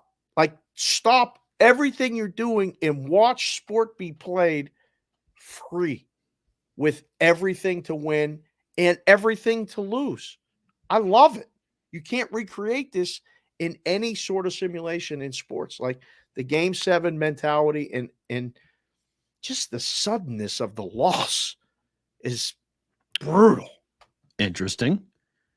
Out of 15 game 7s in Stanley Cup Finals history, only one has gone over 5.5. The 1950 Rangers Red Wings double overtime game. How the hell is this not an under? I mean, the price tells you it's an under. Thank you, LL. I love this show. I mean, that's good information. I'm going to use that tonight. I'm 100% going to use that tonight on Sports Grid. I'm going to use that. We can tweak that, clip that, whatever you want.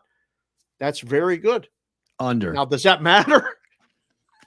No. I mean, it's got to win, right? I mean, Right. Trends are your line. Trends are your friends till they're not. That's a pretty good trend. I think 0-0 after 1 is really possible. I think 1-1 after 2 is really possible. And I think a 3-1 final, 2-1, and then open net is very possible. I just looked out of the chat. Mama Wheezy said game 3 smacks, though. Game 3 doesn't smack. Game 3? Oh. When you're simulating or playing a game. Oh. When you're game 3 smacks. No, game 7. The most important game. Fair. So, although game 3 in the college baseball. So that's tonight. Omaha College World Series. Tennessee is a big favorite, laying 235 to Texas A&M. The score so far 9-5, 4-1, and 10-5. I took A&M at Tennessee at plus 120, and it was 1-0 until the 7th inning. I was like, you got to be kidding me. This thing, I mean, Tennessee, you're going to get swept. My favorite line in Omaha is 2 and barbecue for the College World Series best of 3. So I was like, are we doing 2 and barbecue, Tennessee? Like, what are we doing? Oh, okay. So you lose 2, you barbecue. That's what that implies. Okay. You're dead. Play 2 games, lose 2 games, you're out. 2 and that barbecue. Might have been code. I might have learned something new, like Hawk Tua. No, that's not code. That's real. Play 2 and barbecue. Gotcha. So the Vols hit 2 home runs off of the bullpen for A&M. So we go to today. Everyone's on Tennessee. I'm on A&M plus 180. I don't care who wins. Love the old, I don't even know what you call it. Bet game 6 to have a position in game 7 plus. Yeah, you taught me. It's the same thing you told me before. Why bet game 2 to win? To better win the series.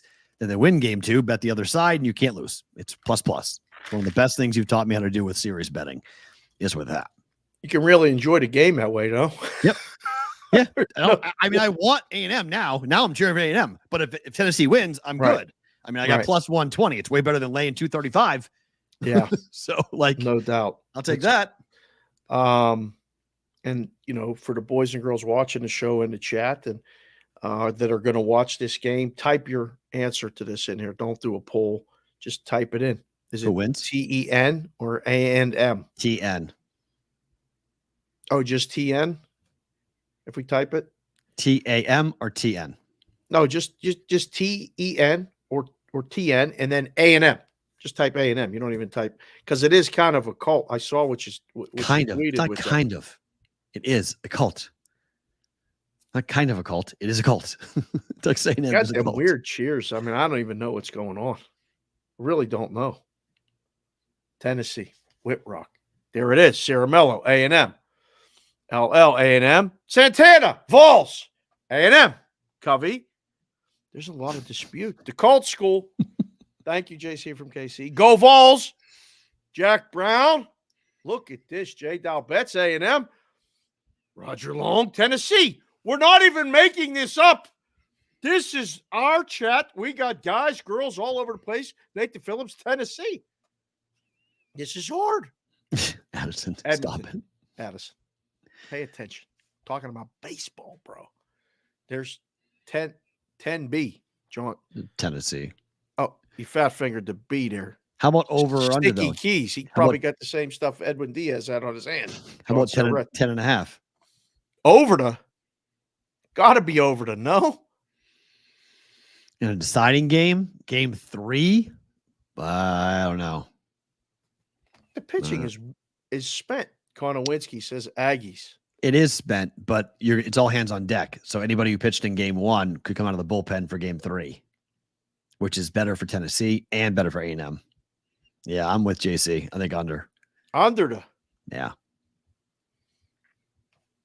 I'm not going to lie. I'm going to not watch this. I'm going to record Is it that just true? in case. That's true. What? 30 mile per hour winds blowing in? That's true? JC That's from KC, true. don't mess with us, son. Sorry, Dan, not way over. Dan says way over. If we got 30 mile per hour winds coming from the blowing in, no way. Brother Dan says Under. way over. Oh, my. Yeah, up. He sees LL says, yep, it's under.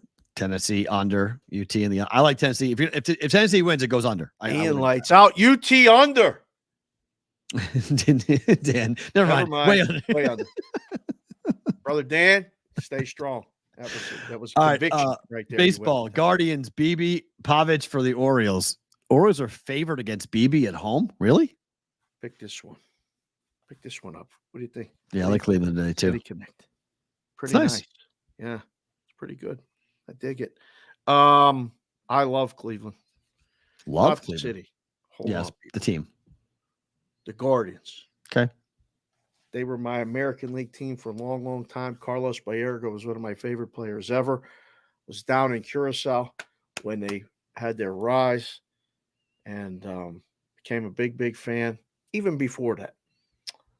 That being said, I like Cleveland tonight. Me too. Paxson and Crochet going White Sox. The Dodgers are a tiny favorite on the road to Chicago. Really? What's Nothing this line? makes sense. It does? Nothing makes sense. Oh, I nothing said. makes sense. Yes. I would agree. Sometimes in the book. I feel like this would be one of those ones where I'd be like, all right, they had a day off yesterday. The Dodgers and Angels did not play on Sunday. Freeway series, big deal. Everybody in baseball plays on Sunday. Used to be. Now they don't. So you can't even use the travel excuse. No, right. Why is this line not 150?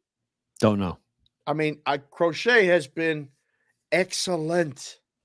Best pitcher for them. White Sox first 5. Only I'll way to buy bet it. I'll buy that. Only way to bet it. But That bullpen is horrific. lefty under, which would lead me to take the White Sox. Like, I don't know why this line's only 120. I feel like if you lay it, that's what the book kind of wants you to do. You hear that expression all the time. I used to hear that at the counter. It's all bullshit. The book doesn't want you to do anything except bet it. Just bet it. I don't know. It looks suspiciously low. Let's put it that way. That's my point. Worth a stab. Just how often do you get them at this price? You just don't get the Dodgers at this price. It's a great point, Rain. You just don't see this very often at minus 125. Yeah, I don't know what's up. for the Dodgers. That don't make no sense. And the Phillies have been a cash cow for me lately. I've been cashing run line bets consistently here for the last almost basically week for the Phillies. Tigers go right at it. Run line again. It's Nola. Nola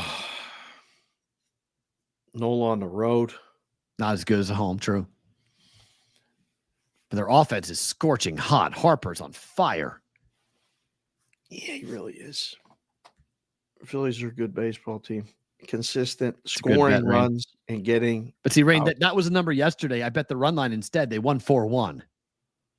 Like that was the run line. They didn't hit their team total yesterday because they won 4-1. I bet run line and I cashed the run line. The team total bet is a little bit. I'm a little nervous about it. Arizona bullpen game yesterday. The pitchers were amazing. Yeah, they were really good. I was up early. It was 8:00 in the morning start here, so I watched a lot of the Phillies game before the Skeens game. Stay away game. Interesting. Yeah, this is. I'll say it's Detroit or pass. Okay, interesting. Maybe plus a run and a half. Feel a little better. First game of the series is wonky, to use your word. Agreed. Yeah, let's stay away from it. All right. This is an industry story that's kind of interesting. So MGM, a subsidiary of MGM, Leo Vegas, announced they're buying Tipico, what they're doing here in the United States. But as our friend Matt Rabotowski brings up, the announcement is talking about potentially, and remember, BetMGM is not an MGM product, that there could be a spinoff, sale, or something going on. This is in the weeds, so I'm not going to go too deep into it, but from like a 30,000 foot conversation, we've been talking about big fish eating little fish a lot. Sorry, Will. Are some of the fishes just going to go the fuck home? Just say, I'm going to pull that move that Kevin just pulled. Kevin Rogers, it was a guest earlier. If you missed it, go back and watch it because he's outstanding with his voice. But when he was shaking his head and not talking, that emphasized this point more. Your question? Yes. Nodding, And for those of you just listening, I am nodding up and down. 100%. They're taking their ball and their book and their software or whatever it is, and they're going home. Yeah, they're going home. It's tough if you don't have the technology / market share / marketing budget, which apparently from all the talks we've had, it's going away.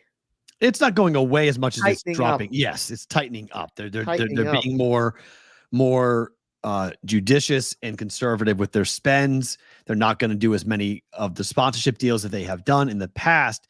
It's just an interesting look at the idea that, Tipico is over in, overseas, and now over there. And now you have an opportunity for BetMGM to potentially doing something else, to be spun out. And what does this mean for MGM? Casino. Yeah, right. Casino. That's their point. We're gonna gamble because everybody gambles. Only certain people sports bet. So is this news? By the way, Bonvi is now in the chat. We'll welcome nice. you, Bonvi. Hi. If Edmonton wins, you're on the show tomorrow. Stay ready. You'll get a text. You're coming on. We need you. The news rekindles speculation that MGM Resorts is considering breaking up with Entain, another European company which owns 50% of BetMGM. Formed 6 years ago, BetMGM is a joint venture between those entities. The acquisition of Tipico's U.S. platform is the second major investment by Leo Vegas following the acquisition of a gaming developer, Push Gaming, in 2023. MGM completed a $600 million acquisition of Leo Vegas, an iGaming-focused company, earlier in the year. The key word there is iGaming, not sports betting. I with an I, not EYE. iGaming. Right. So they are potentially looking to pivot to that side of it. What's that going to do for guys like us in the content space, Pirro? I don't know, to be honest with you. I think we may get approached to do more casino type stuff. People may come to us to say, hey, why not? You guys should do more casino type stuff. So that's possible. They're all after iGaming. You think that people would like to see us like rolling the dice? I know. Blackjack. Look. don't know. I know. Sorry, I shouldn't put it on. That was a misclick. That was a misclick. I didn't mean to put that on the screen. Sorry, that was a misclick. Excuse me. Sorry, I was not meant to. Quick, it was fast. Nobody Yeah. saw it. Don't worry about When it. I sat with you in Arizona and I watched you play craps, that was riveting. I mean, I think that absolutely could be on screen. Absolutely could sit there and watch you and have you explain, because that was neat because it was a digital board. That was wild. So we were playing on We were playing without chips. no chips. It was all digital. That was Okay. incredible. It was dice Yeah. On So on a LED screen. and we watched we watched it. The guy literally it was 35, and you played till he was at 75. Like you played 40 rolls of the guy. That was wild. So yeah, I mean it was We got super all fun. spread out on all them bets, and that one roll, if he hits that one more point, man, we make like almost a nickel, and then we go eat. Right. We're going to steakhouse. That's So all right. like that was cool for me. So watching you play, I mean, I think watching you play blackjack, I know how involved with blackjack you were for a long time. I think that would be kind of interesting and different. I do think the space is pivoting. I do think there are going to be more and more people who are going to be looking, we are an independent show. We do not have any bosses. We are not connected or affiliated with anybody. We have our own everything. So all true. I think that's a different for people like us specifically. I think we're different. I think for people who are in the content space, who are working for entities that are funded by sports books, I think this is going to be a very big year of contraction. And I think you're going to see more and more people who are, if you've come into the space and you haven't sort of gotten either a foothold, or you're working for something that's sort of like, if you're not the steak and you're the dessert, I think the desserts are going to go away. Okay, they're going to start to go with more like the nuts meat and the bolts. potatoes. The We're meat just and going to have potatoes. meat and potatoes. Yeah, I think that's what we're going to have a lot more of in the space. And so if I was trying to break in, I would be really nervous about that. Like I wouldn't want, this is not the time to come into sports betting. You've missed the wave. Like this is, go find another wave. Like, but like I saw this in 2016 when I moved here. And I sat down with a guy that you and I know, and and he had been involved in MMA and poker, and he had caught both those waves. Mm-hmm. I said, how did you know to be in the right place? How did you see that wave coming? And he explained to me and talked. And I said, okay, so how do I catch the sports betting wave? I want to be involved in this. I want to do this. And I was able to do it. And we were able to do, looking back now on the number of different podcasts I've done with people and entities I've worked for that no longer exist. Oh, it's unbelievable. I mean, there are so many companies I took paychecks from that no longer exist, that are just gone now. And you've been at it a few years longer than me. Like, I had the stroke in 2020. I was still working in the book, and I came out and said, what am I going to do? Got on a lot of shows, worked with a lot of different companies and people. And you're right. Like, I don't even have a voicemail number to call and leave a message. They ain't even in business no more. And friends that I've made through doing the shows and stuff with, I've tried my best to keep in touch with, but they're doing other things. There's a lot of people that are doing other things. We've had producers work with them out of the business. Yeah. Or moved on to something else. Sure. It is Bosses. crazy. Yeah. It's all that wave is gone. Someone just, I heard the door close. What the hell was that? Door closed. Yeah. Somebody slammed the door while I'm on. I'm going to find out. This summertime has got me crazy. People coming and going, leaving they played pickleball last night till 1:30 in the morning. Look, Dave, of all the things they could be doing till 1:30 in the morning, that is not on my list of things that I would be angry about. I understand, but that's great. I'd rather have them there than anywhere else in Vegas. A pickleball court at 1:30, they're not getting in trouble. Okay. That's fine. But like, I'm still their dad, and I still have that, like, I can't go to sleep until I know they're home. Fair. My wife just like, oh, they're playing pickleball. They're fine. Out. And I'm like, okay. I finally sent a text, or I actually called, and they answered the phone at 12:45. Was Kendall with them? Yes. Well, that's the only reason why you'd be concerned, because the others are 20 and 18. Like they're adults. That's fine. Kendall's a different story.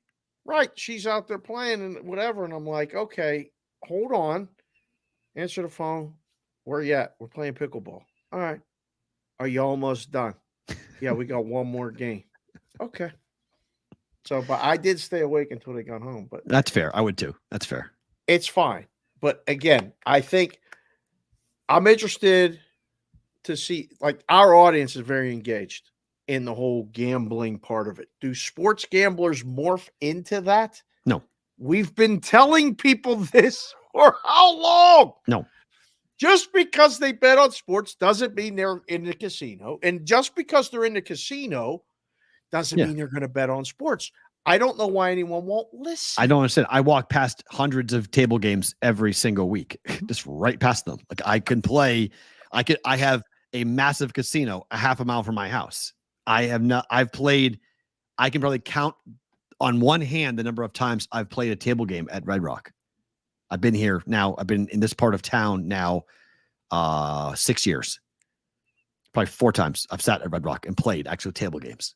I can go right now and play for as long as I want. You can go anytime. Anytime, 24 hours a day. You can go there and play. And it's just not, I bet sports. That's what I bet. I bet sports. And then when people come to town. Did you ever play the big wheel? The money wheel? Click, click, click, click, click, click. No, I've done that at the arcade with Madeline, but I haven't done that for money. I've done that for tickets. That's about Get it. us out of here with Sports Grid. We'll finish this conversation on the other More to side. come, guys, on this. Appreciate you guys hanging out. If you're live, don't move. If you guys are on Sports Grid or you're on SiriusXM, thank you for watching and listening. We appreciate it. We're back tomorrow, same place, same time. For you guys live, you get bonus time.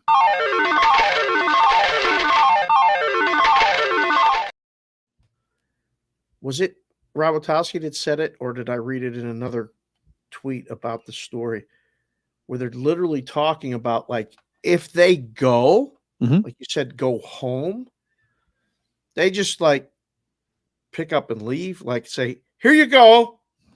You guys do all the sports betting stuff anyway. Just keep it. We're out. Like, what the hell are they going to do? They're one of the big BetMGM? players. Yeah. BetMGM? Well, I mean, I think that what they're going to do is take their technology and pivot and just do iGaming. BetMGM is not sports BetMGM, just BetMGM. So it depends upon what MGM wants to offer. I think they'll always probably offer sports in some form or fashion, but they're not going to pay Tom Brady and, you know, Kevin Garnett to go ahead and push their stuff anymore. Like that, I think, is what's going to stop. I think what's going to, we've said that it's going to be the government that stops it. I wonder if the industry stops it themselves because there's not the return on investment that they thought they were going to get. That they said, all right, we're going to put out $200 million with the, you know, idea that we make 3 or 4x. And they're not. It's crazy that we could have just told them all that at the beginning, which I did for a lot of people. Like, you're not But nobody, going nobody, you've been there, you've taken the bets, you've sat there in the room, you don't understand the markup. But like the thing that I got on my DM from a couple of people when we were talking last week about Nevada and about the growth of sports betting, and they said, why didn't you guys bring up the fact that when you and I talked about it off air, I think, about Arizona with their 9% hold, beating Nevada last month with their 5% hold. Yes. And they said, this person said, that's the future of the industry, whether you like it or not. Yep. So sports betting is going to become a 9 or 10% hold business. If they do it that way. But that's the future. That's what the person's saying is like, that's what's going to happen. That's where this is all going. And I'm like, I don't know if I agree with that because I think there's people like, well, I think Sport Trade, I think Circa, I think Prime, I think there's books in the marketplace that are going to learn how to market themselves more aggressively to the player that goes, wait. I put $500 in. I've lost $450. I've only made 4 or 5 bets. This is annoying. And I keep on getting juiced out. How can I play longer? How can I make my money work? How can I stretch out this for longer by paying less juice or playing less parlays? And I think people are going to figure that out. You bet the way you bet like that until you run out of money. Yeah, right. I agree. And then you when learn. you do, you learn. You've moved on to like pickleball or something else. Like I don't know if that's I don't know. I for think the people real like to bet. gambler, you're going to keep finding money to keep betting, and you may or may not change. But there'll be times where you're like, I can just watch the game or not even watch the game and not bet. Like, I don't think it's that lifeblood of constantly beating people with parlays and offering nothing as far as the straight bets and reasons for straight bet players to pay for the parlays. Like, again, it's so weird because my whole life has been in reverse as far as this goes. I learned it from bookies that didn't take parlays more than 3-game parlays. Okay. So you had to be better at the straight bets. You had to know how to move the number. You had to know things like this. Sport Trade is awesome. Football Guy 97. He said he was watching the tape section, entailed some large wagers. 4 out of 7 paid out. That's great. That's a win. That's a win. It's information. Grandma is already losing their money via virtual slots and slot machines. It's already happening. Candy Crush and all the other things. It's already happening. It's already out there. It's just not being talked about and publicized. You're already seeing it. I mean, the phone is the ultimate. So I've had this big argument with my daughter because my daughter has an iPad and I bought her an iWatch to go on this trip because she's away from me for this entire week. And she has a phone and I have a big argument. And she said, why do you not care about the watch or the iPad, but you care about the phone? Because the phone's a content making machine. The phone's not a communication device. The iWatch and the iPad are communication devices. The phone is all for content, either your content or for them to give you content, one of the two. And the iPad can be that as well, but you don't shoot videos or pictures with iPads. They're too big. It's too bulky. It's too weird. The phone is constant in your hand, in your pocket. And more apps are being developed to take your money. The bottom line. Yeah. Absolutely, Mikey. Microtransactions equal major money. Yep. That is the game of the digital economy going forward. And sports books and iGaming and everything else are all part of it. So the ability to play slot machines on your phone, yep. Poker, blackjack, baccarat, whatever you want, whatever game you can get. Yes, that's ultimately the game that people want to go ahead and do. And they think that sports betting, they thought, and they may be right, is the Trojan horse to all of this.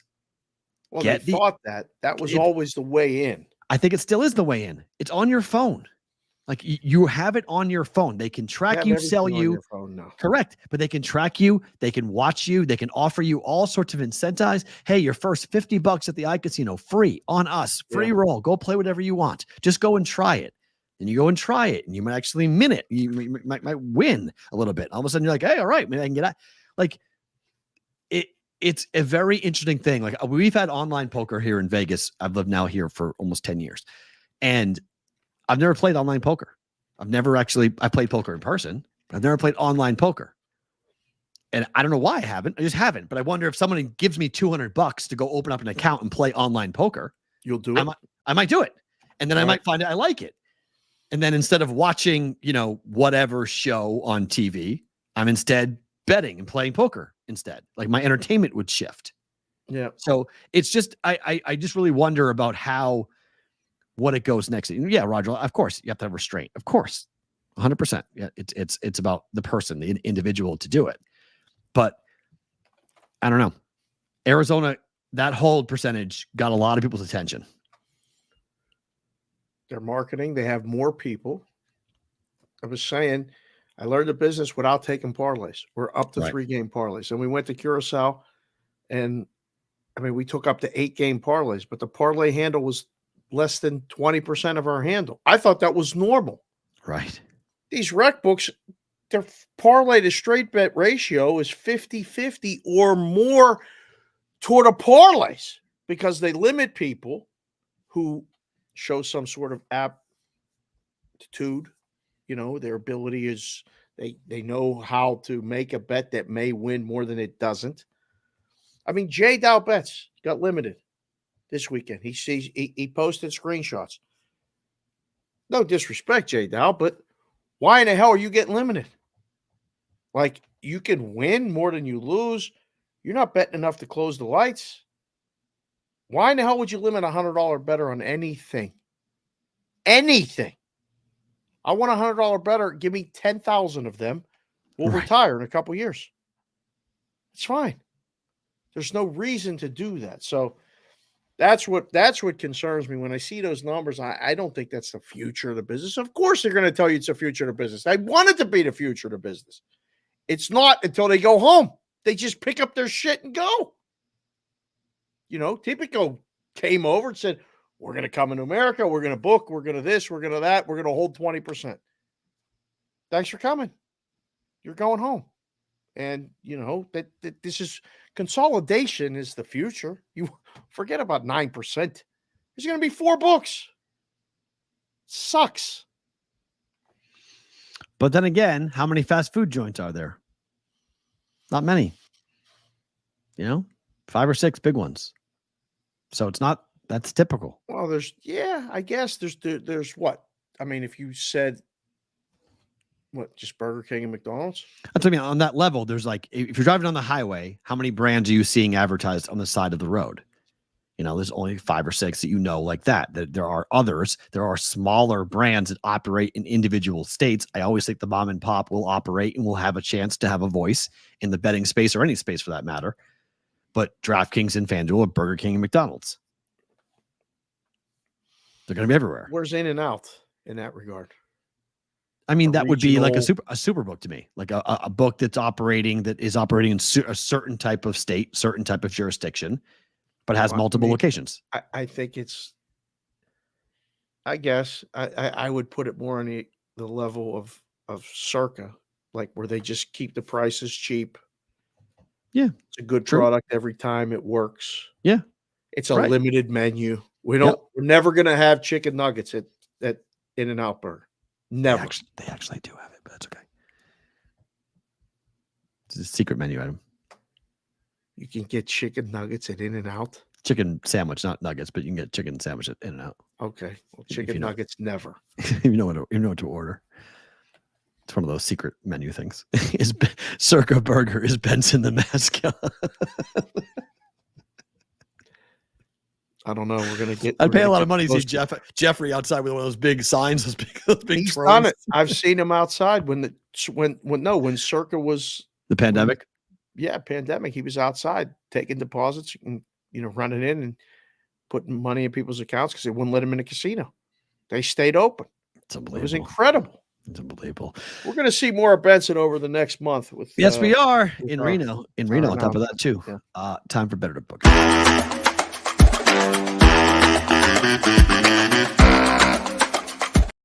All right, I'm going under. Minus 142 is the best price I could find last night. Under 1.5 first period. Be very surprised if this does not win. I say bet it.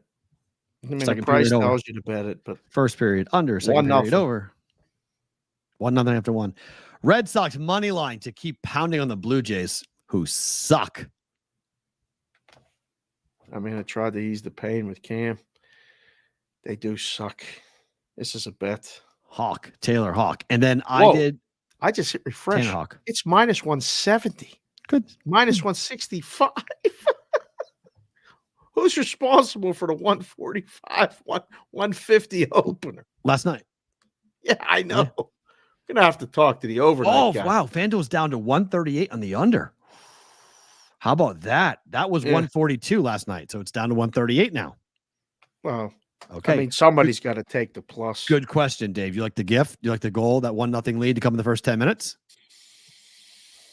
I'm not as sold as I was the other two. I really believed it the other two with Rock. I think 0-0 after one's possible. Because I really like the game under. Right.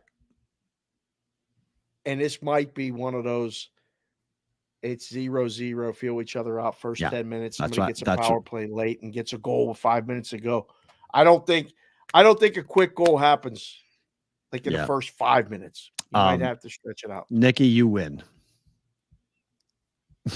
You win today. Tanner Hawk. You win. There you go. You win. You win on that. On that thing. Jesus Christ. A&M. I bet A&M plus 180. I don't care who wins. I like what you did with this. That was good. Told me that last night. I was like, because I get the tweets and in the text like, your man's hot this week. I'm like, great. That's awesome. Thanks. I haven't listened to the Juice one time all week. But that's why we do this show. You should bring the Juice over here. Yep. But I said, I love when he's hot. I love when he's cold. I love him, period. I don't care. Matt, your picks stink. Doesn't matter. But this is a good move because this plus means you advance the ball down the field with no stress. Can't lose. Got enough fucking stress in our lives. We don't need stress for it. I'm into that. Favorite thing about today is what? One, the announcement. We got to start looking at Reno tickets and place to stay. Maybe we'll play blackjack or craps up there for old time's sake or something. Maybe we'll go if we get out there early enough. Maybe we'll go play golf. Just something. I don't know if anybody shows up. Humid as hell up there. Yeah. All of it. Oh, boy. Listen, okay. I'm planning on hopefully make the plan. We'll go up Thursday, come back Friday. That'll be the ultimate whatever. Because the day after all of that is my daughter's 21st birthday. Wow. All right. And the discussion came up. That's your first child in Vegas, 21. Look out. Really not. It's the first one that hit me in a donkey kick in the nuts. They're talking about the party or the this or the that. I'm like, what the hell's going on? Hold on here. I went out to dinner with my parents on my 21st birthday. I didn't go. Because you were a square on Sesame Street. I did, but I had an August birthday. I wasn't at college. Okay. And all my friends were, at school. And we didn't do that. So I was like, all right, what do you want to do? She's like, oh, we're going to do this. Blah, blah, blah. I'm like, oh, here we go.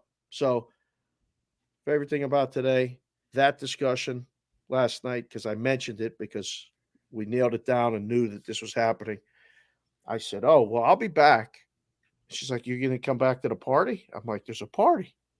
21st birthday. Okay.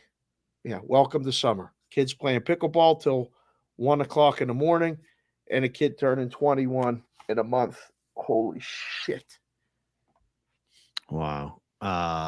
Sonic super chat.